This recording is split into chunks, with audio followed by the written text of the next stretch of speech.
500 rupees Cheetos. Cheap and best కదా, మా Americans అందరికి ఫేవరెట్ ఇది. ఏంటిది 500 రూపాయల దానితోటి చీప్ అని బలిసి కొట్టుకుంటున్నావురా నువ్వు. అదే మా భారతదేశంలో అయితే 500 రూపాయలకి ఇన్ని ప్యాకెట్స్ వస్తాయి తెలుసా. ఆరెంజ్ అంటే చీజ్ ఫ్లేవర్ నా ఫేవరెట్.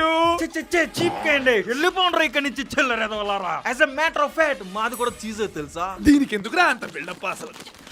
ఎంత పీకుతున్నారా అట్లేదు. ఏం ప్యాకేజింగ్ ఇది? ఇది మా అమెరికన్స్ కి మాత్రమే ఓపెన్ అవుతుంది. చీజ్ అన్నావు, ఎంత ఎర్రంగా ఉన్నదేంటి? కుంకుమ ఏమైనా వేసారా? కుంకుమ హెయిర్ దూకునేదాన్ని ఫుడ్ లో ఎందుకు వేస్తారు? నీకు పిచ్చా? కుంకుమ కోంబురే నీకు చెప్పని అవసరంలే గానీ ఇదే కురుకురే లెక్కురా. నువ్వు చీట్ వస్తున్నావుగా. కుర్కురే ఎవరా ఆంటీ? అయినా ముందర ఎంత మంచి స్నాక్స్ పెట్టుకొని ఏవేవో క్వశ్చన్స్ అడుగుతావేంటి? మూసుకొని తినో. అదిరిపోయిందిగా. ఎలా ఉన్నాయి మా రెడ్ స్టిక్స్? పొల్లంగా ఆయిల్ టేస్ట్ వస్తూ చండాలంగా ఉన్నాయి. నా ఎర్రపులను అలా ఊచేసావేంటి? మనం ఎంతో మేలు కొమ్మ. ఇది 500 rupees Cheetos. Cheap and best కదా.